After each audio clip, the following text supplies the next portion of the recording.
All right. So yes, if you didn't notice or remember your exam corrections, you can turn in down here.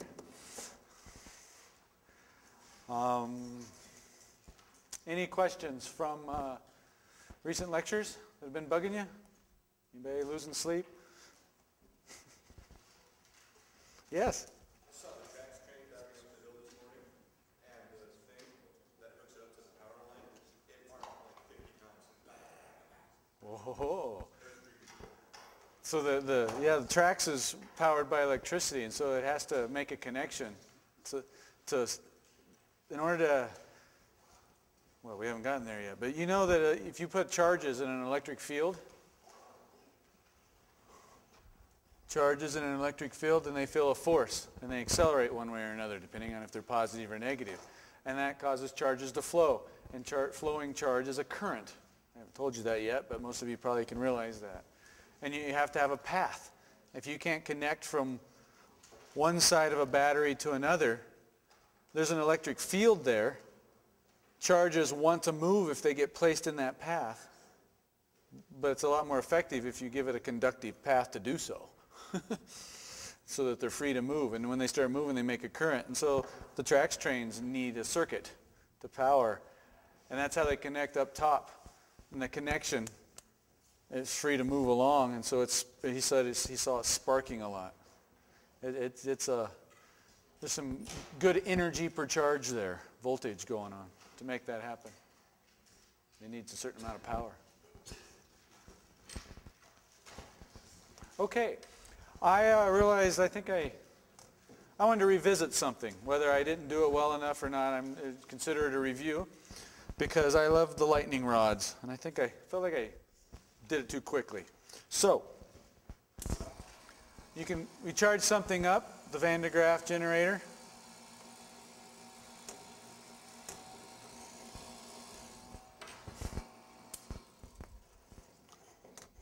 What the heck happened to my belt?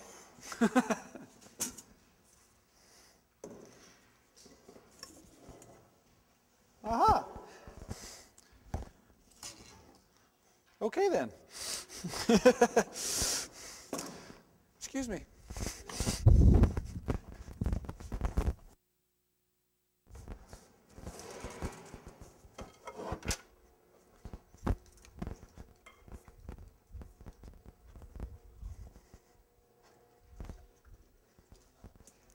I heard funny little sounds when I tested it right here, 10 minutes ago. Now I know what those sounds were.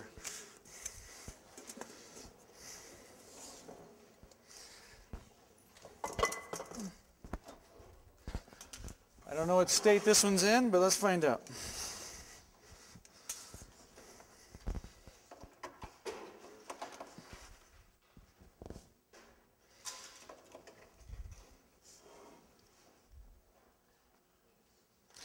Figures, that's a different plug.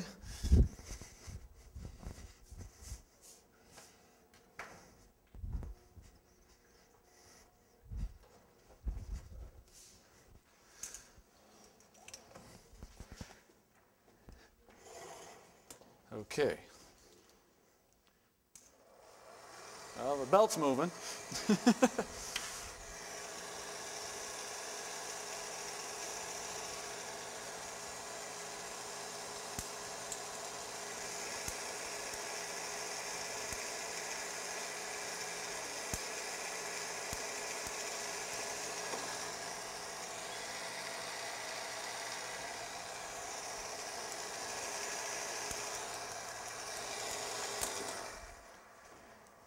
So, one belt and broke, and another one that hasn't been used in a while and isn't functioning.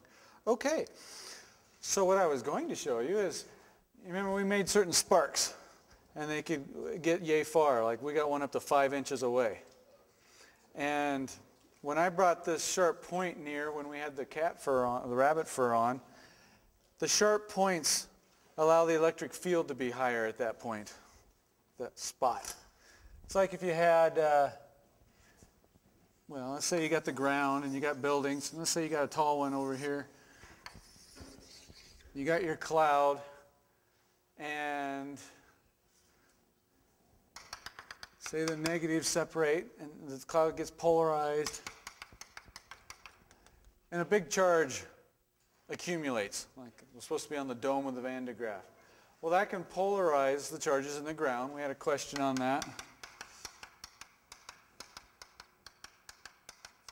And at this sharp point, they're going to get crowded a little more than big round edges. And it's usually higher up, which it sets up an electric field between the two charges from positive to negative, like this. And if one's trying to come down, they end up curving into the building.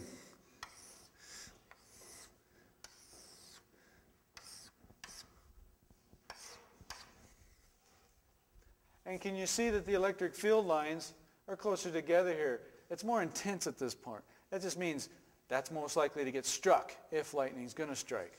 That's why you'd want to put an a lightning rod on there, because the really sharp point at the very top will allow any charge that builds up here to leak away. It'll help lower this charge that's being polarized here and hopefully make it less likely to get struck. Before I head back over there, which direction is this field, up or down?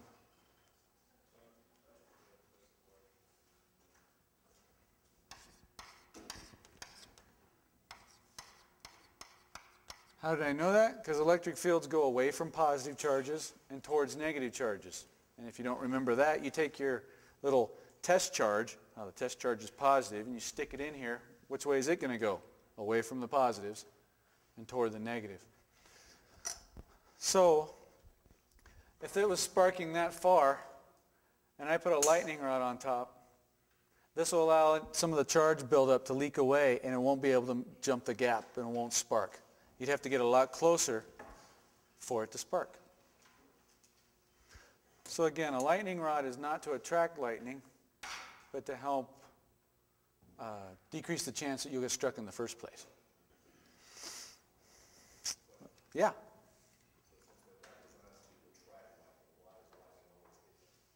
Well, why does it always hit them? Because if it gets strong enough, a big enough charge difference, it's going to strike, period.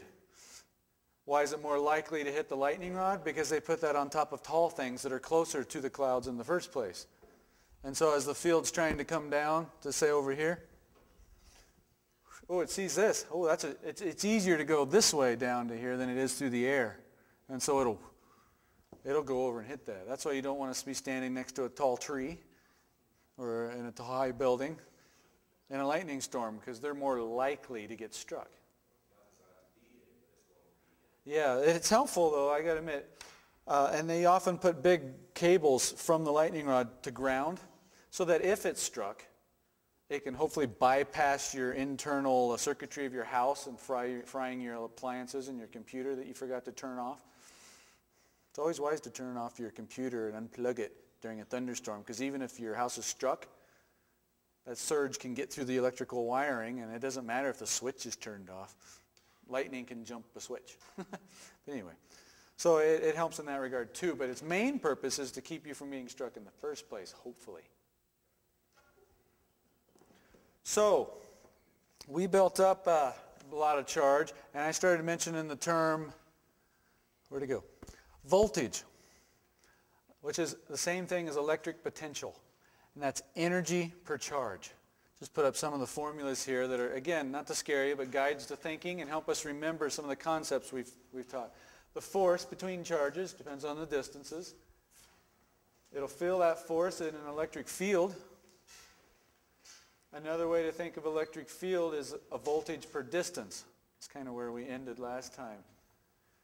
You can think of that electric potential voltage as energy per charge. If you rearrange this one, you can see voltage or electric potential as an electric field spread over a distance. You'll have a higher potential if you have the same electric field between two charges. So you got a positive and negative charges and an electric field between them. If you make the distance greater, then you're going to need more voltage to jump that gap. You can think of it that way. You're going to need more energy per charge. It takes work to separate charges. Positive and negative, they want to come together. So in order to pull them apart, you must exert energy, do work. And by doing that, you're storing electrical potential energy in those charges, just like lifting a mass up. It wants to go that way, so I had to do work to lift it, and I store gravitational potential energy. It now has potential to convert that energy back into something else, do work for us. Remember, work is force times distance. That's the force in our case with electricity. Do you see how F is EQ? So some of those up there to remind us.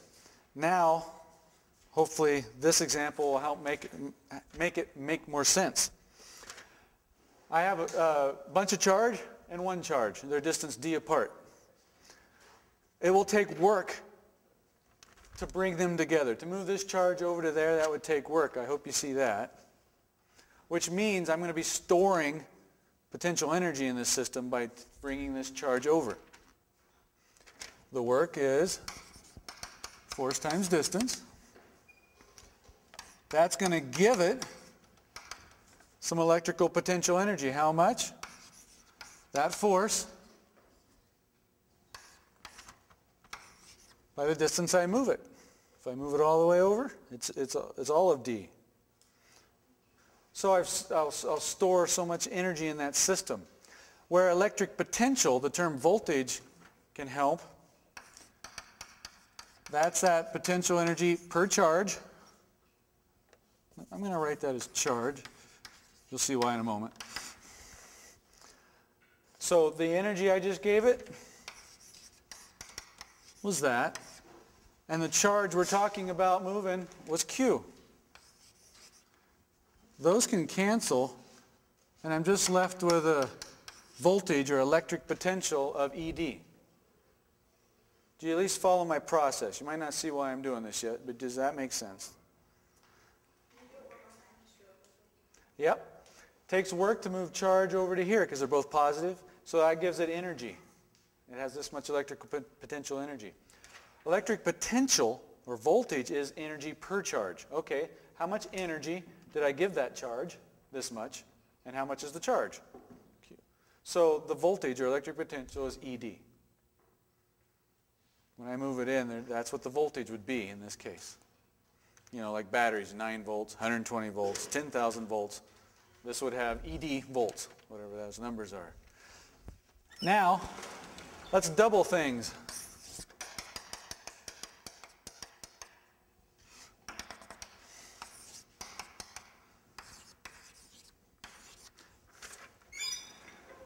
I'm just going to turn it, double that charge, and do the same game. It takes work. That's converted to electric potential energy, which in this case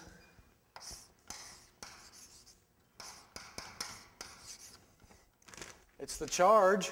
I got two Q's, so to speak. You can think of it as two protons, if you will. So it's going to take twice as much energy to move that. If this doesn't make sense, you lift something up a meter, it took so much energy. What if I doubled its mass? Well, it's heavier. I'm going to have to exert twice as much force to get it up there. So it takes twice as much work. It's going to have twice as much potential energy when it gets there. Same if you double a charge. But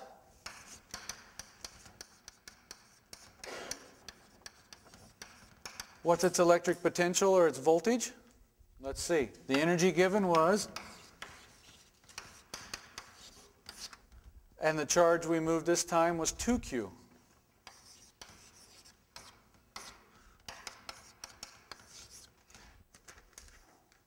The electric potential in both cases is the same.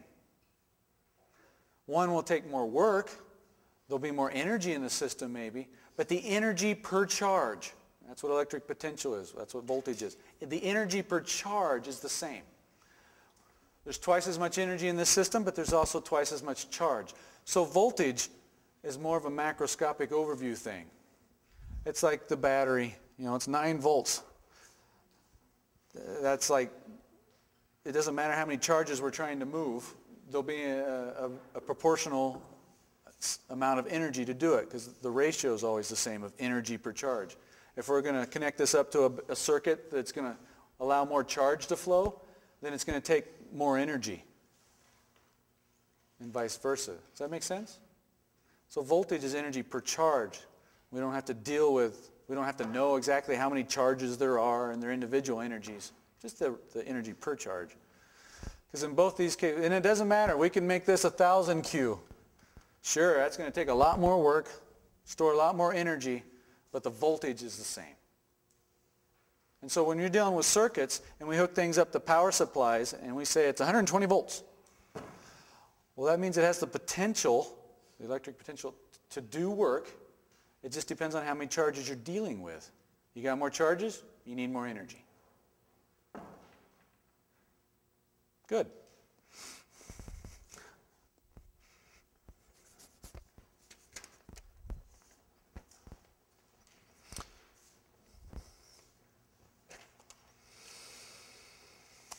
Let's store some energy. We got these charges. We know how they interact. We can move them around. It'd be nice if we could store them. You know, we can accumulate them on a dome and then make it spark when the thing works. We use capacitors to store charge. A capacitor is basically two conductors. See, these are metal, separated by an insulator. This is styrofoam. That's your basic fundamental capacitor. You don't even need the foam. Air is more of an insulator than it is a conductor. So it can even be like this. You can put anything in there. You can change the shape. You can stack them. But this is the gist. So what's the net charge on this thing right now, you think? 0. Very good. It has positive charges, it has negative charges, but they're in balance. A capacitor, when you hook it up to a battery, I'm going to do that over here and here, you separate charges. The power supply or the batteries will do work to separate the charges. And you will accumulate a positive net charge on one plate, let's say, and a negative on the other. So again, it takes work to separate them. But you can store them on the two plates.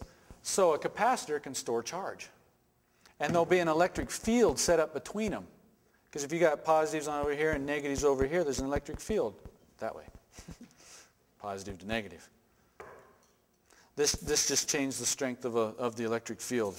But you see that they can't get from this side to that side unless there's a conductive path. So it'll hold that charge until you connect it up to something and try to do work, allow it to flow. That's the point of a capacitor. They come in different varieties. Here's a capacitor. Capacitor. Just show you a few different ones. Old school capacitor still works. Maybe you see little canisters. The little can ones, here's one we cut open.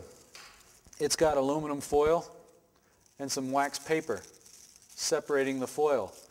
So if you have two things of foil, there's your conductors, and they're separated by plastic, your insulator. Well, just pretend like we did this on a big long strip and we roll it up. Because the more surface area you can cover, the more charge your capacitor can hold. If these plates were really big, we could hold more charge and separate them. So this is just a compact way of doing that. You can separate them that way, get them really close together, roll it up, coat it up, and there you go. You get a capacitor. Store lots of charge. Here's a variable capacitor. You see the little fins? They're the two plates, and they're just separated by air in this case, the spacing between them. So it's effectively changing the area that they're facing, and that affects how much charge you can store. You can tune your radio that way. Most radios, when you tune the station, you're changing a capacitor and how much charge it can hold. And that affects the frequency that you can tune in. We won't go into the electronics, but that's how it works. Changing how much charge you can store. Well, if you've separated charge and you're storing it and you got that electric field, when you hook it up, it's got a lot of potential energy per charge. It's ready to do work because the charges are separated. And so we can also say that a capacitor stores energy. It stores it in that electric field. So not only do capacitors store charge, they store energy.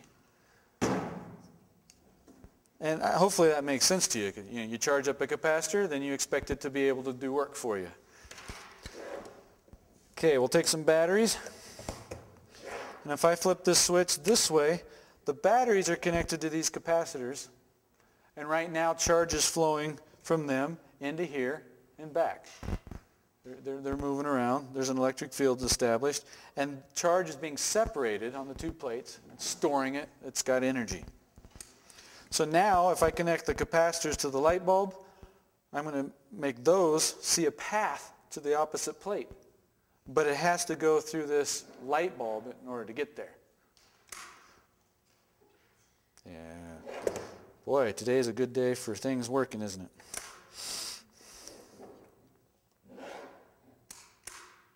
Here we are. And you see, that wouldn't be a very useful capacitor, would it? Charge it up.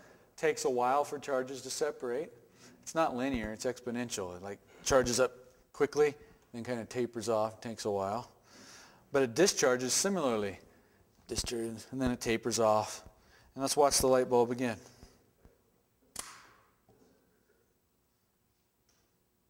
So you store charge and energy, and then use it to power something else. So, when this is charged and storing energy, what's the net charge on the whole capacitor? 0. Thank you. It is 0. You might have separated charges, positive to negative, but they're still in balance. It's like polarizing the wood when the balloon comes nearby. It's the same number of charges in the wood, they're just rearranged. But we haven't removed any or added any. So the net charge when something's polarized is 0. And the net charge of a capacitor when it's charged is 0. We've rearranged them inside the capacitor and stored them on the two sides of the plate. But the net charge is still 0. This is a capacitor we're going to use probably next lecture. It's a 2-liter bottle full of water. The water is conductive. In order to get contact with it, I put a bolt in the top. So touching the top there can get to the inside. The aluminum foil's on the outside. It's the second plate, if you will. And they're separated by the plastic.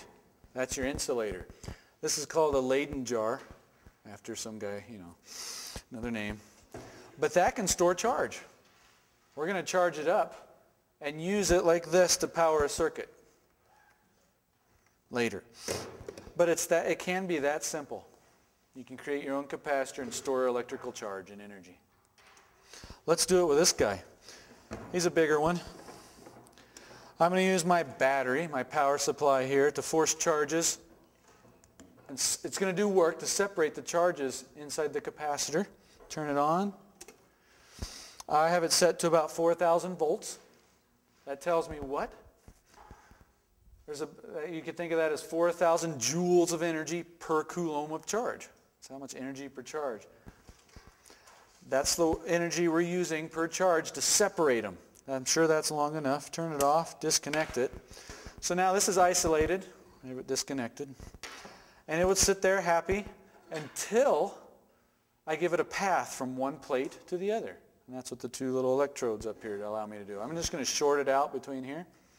And as soon as it makes contact, the electric field is established, and the charges that are separated will redistribute themselves and go back to being spread out evenly. You ready? And it can pack a wallop. Let's do it again. This guy, I wrote some numbers down. Yeah, it'll get charged up to 4,000 volts. Let's see. They're about 1.5 inches apart. What's that? 2.5, 3. Let's just call it 4 centimeters. That's long enough. So 4,000 volts divided by 4 centimeters. So yeah, it's 1,000 volts per centimeter. That's the electric field that's set up between the two plates right now. So if we give it a path so the charges are free to move, each of those charges will feel a force. Each of those charges will feel a force in that electric field. We just did work to separate the charges so that we've stored energy. Now that energy is going to go back and do work for us and push on all those charges and make them go back. It's like we pick something up, set it on the shelf. And if you allow it to flow downhill, whoosh, knock it off the shelf, it will. Let's allow it to flow downhill. Let's do it with the lights off. Ready?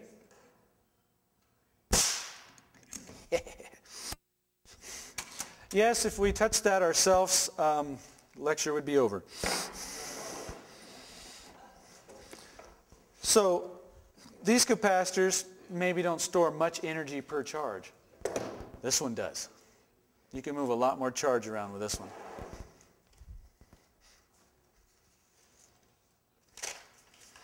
So we can now start chapter 23. And on that note, I had intended to finish chapter 23 today. We'll finish it Monday. Thus, your homework that I had the due date of Saturday is now pushed to Tuesday so that I can finish talking about it. And that's fine with me. So I intend to finish chapter 23 Monday. Your homework then on 22 and 23 will be due Tuesday. Chapter 24 on magnetism should not take near this long. It's a lot easier. And then chapter 25 on electromagnetic induction will be our last one. So, we just started moving these charges around. The flow of charge is called a current.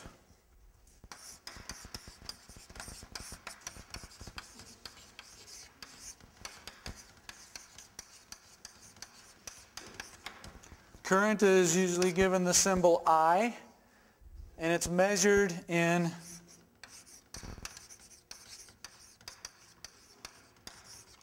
amperes.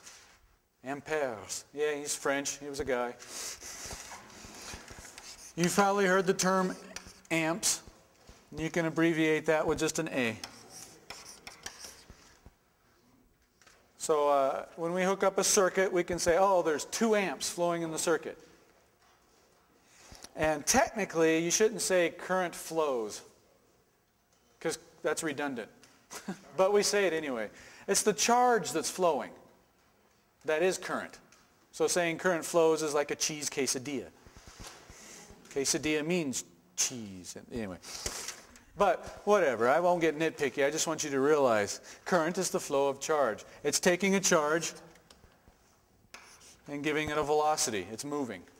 You can think of current as that, if that helps you.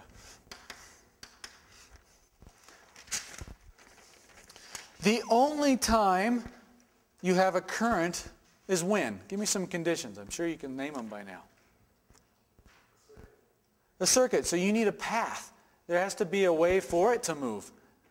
Insulators don't allow them to move, so that wouldn't work. So we use conductors, wires. Yeah, we make a complete path. So that is, yeah, very crucial. But let's say you can just hook up a complete path. Will they just start moving on their own? Or do you have to do something else to them?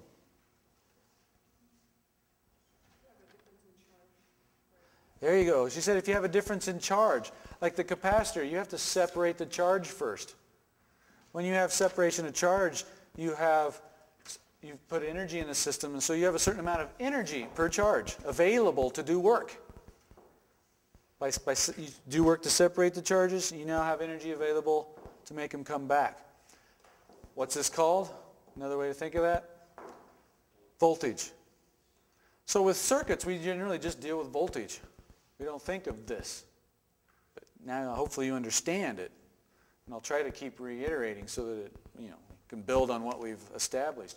But yeah, if you just say there's 4,000 volts, and that's energy available per charge, and it can allow those charges to move. So they need a path to move, but you need a difference in voltage. You need a potential.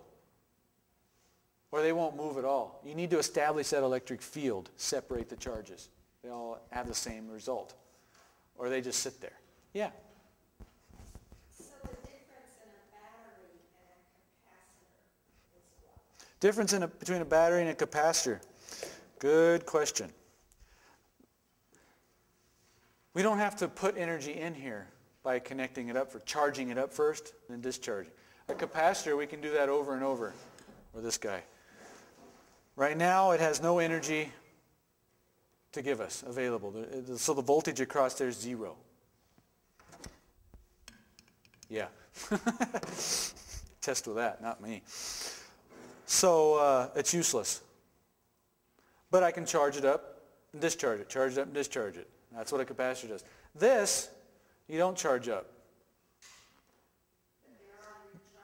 But you have rechargeable batteries.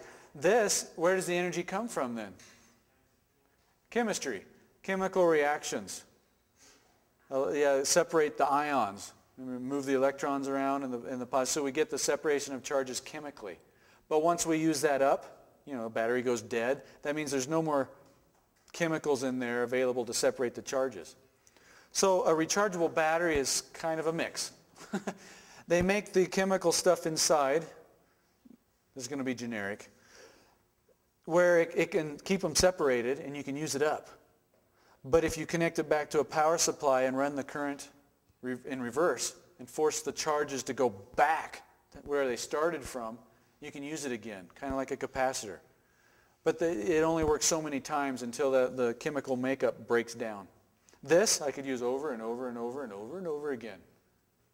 A rechargeable battery, eventually the chemicals that are keeping it separated can't hold them anymore and it becomes useless.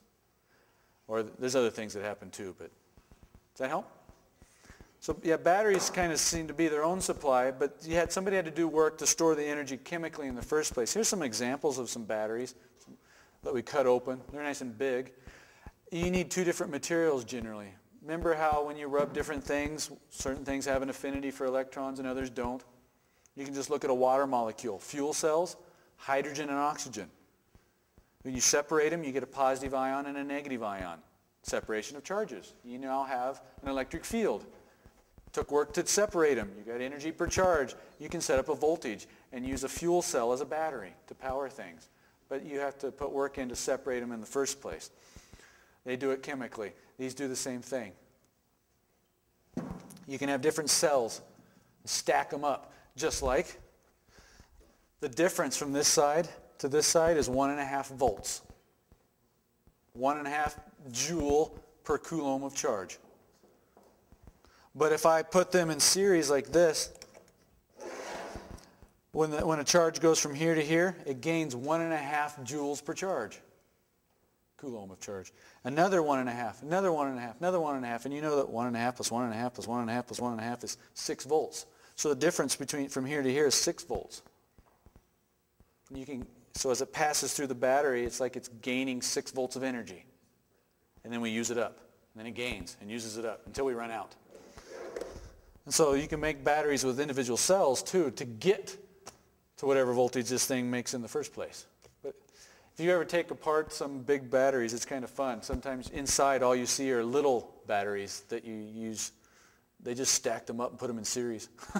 I felt kind of gypped. I could have done that, but car batteries, it's not a big one, but this one you can see.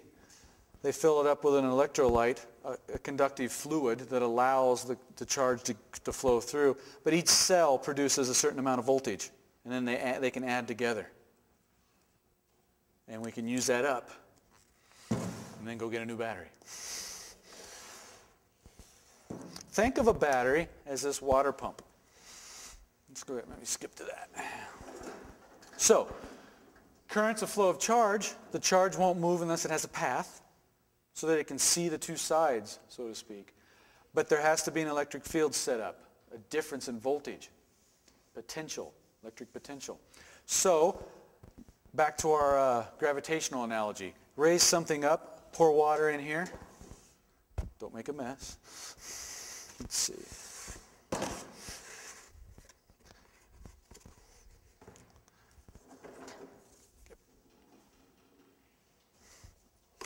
So I do work.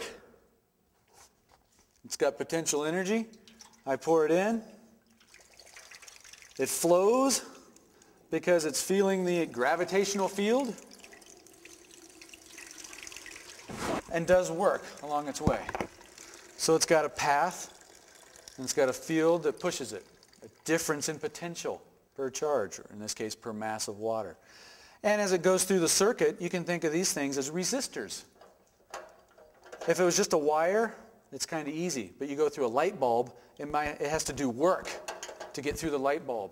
And that uses up some of that energy. So you have less potential available after it goes through a light bulb. Likewise with these. These slow the water down a little because it's conservation of energy. So that's fun. Here's a capacitor until you run out of water, right? Then you have to charge it back up by getting some more water. Do work, and you can start over. Well, a battery is kind of nice, or a power source. It's like a pump. So the water is like the charge flowing. We get a current.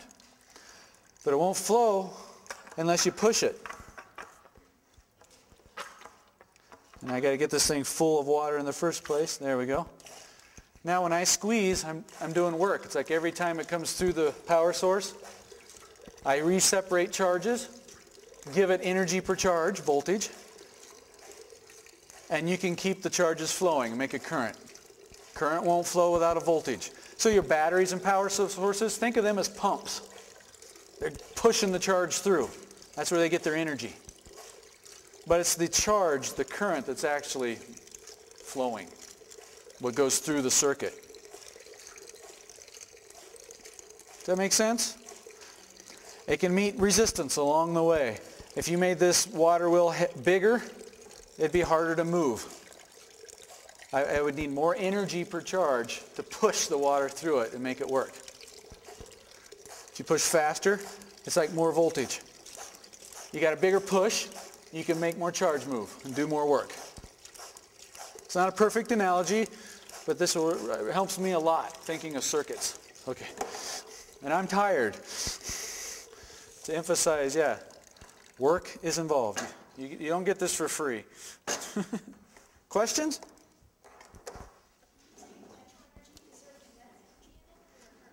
Yes, the fact that the water's flowing, it's a mass and it's got velocity. Yeah, it's got kinetic energy. And charges can flow, which means they're moving, velocity. So yeah, they have some kinetic energy associated with them as well. Yeah, just like, you lift the ball, potential, let go of it, its potential decreases and converts into what? Kinetic energy. Same with the charges, they move. But if one of those charges runs into something, then now we got a collision, if you will, and it tries to do work. And some of its energy is converted that way also. A lot of the energy dissipated in a circuit is heat. A lot of it is heat. Some analogies. If you haven't caught all these, I thought this was cool. I never noticed it, actually. I didn't put it all together until this class. See, I learned too. So mass moves downhill in a gravitational field. It won't move unless you increase the height, change its position. So it needs you need to raise it up, change its height in order for it to flow, to move. Well, same with charge. You got to raise its potential, change its location, separate charges in order for it to flow. You need a change in voltage. Difference. Water. Do you remember from our fluids, the only time water or a fluid, air, moves is when you have a difference in what? Pressure. Oh, good. Somebody's learning. Yeah, it goes from high pressure to low pressure. If they're the same pressure, it doesn't move. And heat. Heat flows when? Transfer of energy when there's a temperature difference, hot to cold. If they're the same temperature, no heat flows.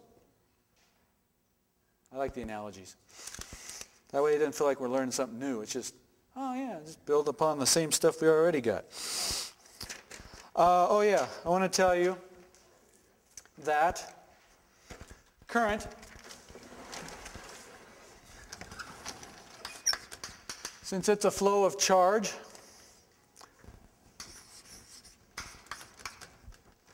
You can think of it that way. It's charge moving with time. So an amp is a coulomb per second. You know, it's how much charge is flowing by in a given amount of time. It's the rate of charge flow.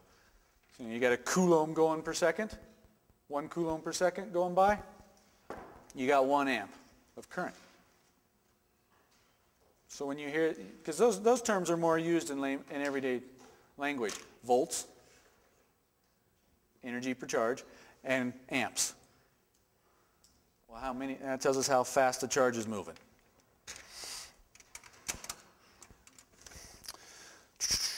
Check, check. Okay, now we can get to Ohm's law.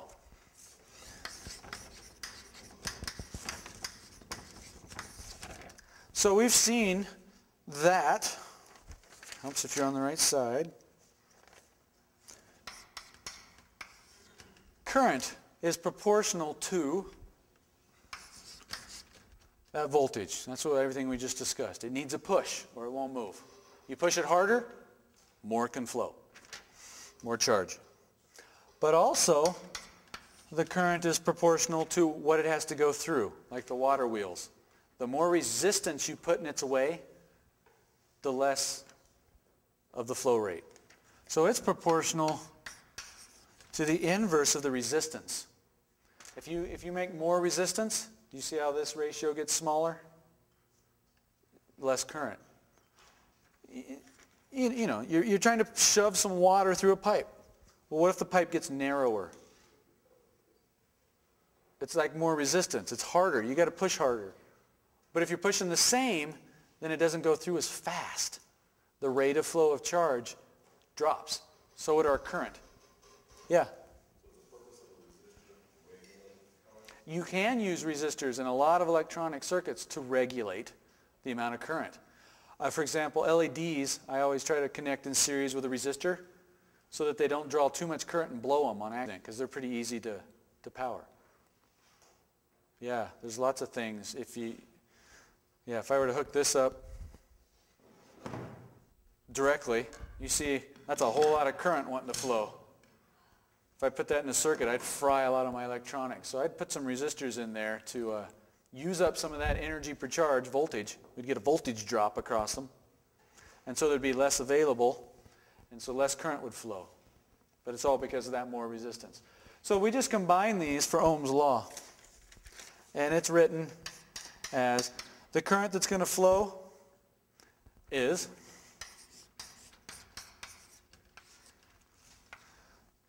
change in voltage over resistance. Some people like to rewrite that as that voltage difference is IR, current times resistance. And this is a great law because it works everywhere. Well, okay, 99% of the situations I can think of. In any circuit. In this part of the circuit, this part of the circuit, the whole circuit, whether it's hooked up in series or parallel, this always works. The more resistance you have for the same push, you get less current. You push harder with the same circuit, you can get more charge flowing through. Remember too, back up there, you can change the amount of charge, but it didn't change the potential, the electric potential, the voltage. So we can push more charge through with a bigger push or less resistance. Current is what kills us, not voltage. Those signs that say, danger, high voltage. It's kind of wrong. It's not voltage that kills you, it's the current, because that's what would actually flow through you if you get in the circuit. What's causing the current, the charge to flow and make a current is the push. And the bigger the push, the higher the voltage, the more charge is available to move through you. So in that sense, high voltage, I'm not going to chance it, because you grab a hold, it's going to have a big push, and you're likely to have lots of current flow through you. But it's that charge flowing that will do damage to your cells and interact with your biological functions. I'm just wondering, is that why static electricity isn't really harmful because it doesn't have much current? Yeah, static electricity. You notice I was touching this when it worked all the time? That got charged up to what? nearly, what was it, 400,000 volts? That's a lot of energy per charge. 400,000? But I'm still here. It was actually a relatively low amount of energy because there were relatively very few charges that you can store on there. If you make Q really small, then you can get a really big voltage potential and it'll still be safe. That's kind of like the sparkler. You're waving the sparkler around. The temperature of those individual sparks are really hot. The temperature's high, but the energy per molecule was pretty low because there aren't that many molecules. So you have this trade-off between voltage and current. This has a really high voltage, but which means the amount of energy per charge is high. But relatively speaking, it doesn't hold that many charges. So the energy involved here isn't that lethal. This guy, it's only 4,000 volts, but compared to 400,000, so the energy per charge isn't that great. But it can push a lot of charge through you, and that can hurt you because it's charge flowing through you that hurts you. So there's a balance. And it's conservation of energy. You're not going to get a lot of both just magically. Since this is set up and we have 2 minutes, let me close with this. It's Ohm's law at work. And I purposely didn't connect it so you can see. I need power, so I got to complete the circuit. I'm going to connect to one side of the battery, if you will. I'm going to send it through this resistor. This is a bunch of wire, a whole lot of wire. So I'm controlling how much current can come. Connect the other side, so it's got a flow, it needs a path. Force it through the light bulb, out the light bulb, and back to the power source. You got to have a complete path. Okay, we have a complete path. They're free to move, but I haven't pushed yet. Let's turn it on and crank her up. 120 volts is pushing current through here, pushing charge, causing current through the two. If I change how much wire it goes through, I'm changing the resistance. Do you think that's more resistance now or less? You're right, more. So less current can get through for the same push. And if I decrease the resistance, the amount of wire it has to go through, then it sees less resistance, and for the same push you get more current. And we're delivering more energy per charge to this. Last comment. There's a voltage drop. It has to do work to get through here. It has to do work to get through here. We only have so much energy per charge available. After it goes through this, there's less available for this. This is a series circuit. And so the more we use up on this, we can use up so much. Charge is still flowing, but it's not enough to light that up because this used up too much of it. It's got too much resistance, and too much of this electrical energy was converted to heat. Now there's enough. And we're going to start playing this game with circuits. Thanks.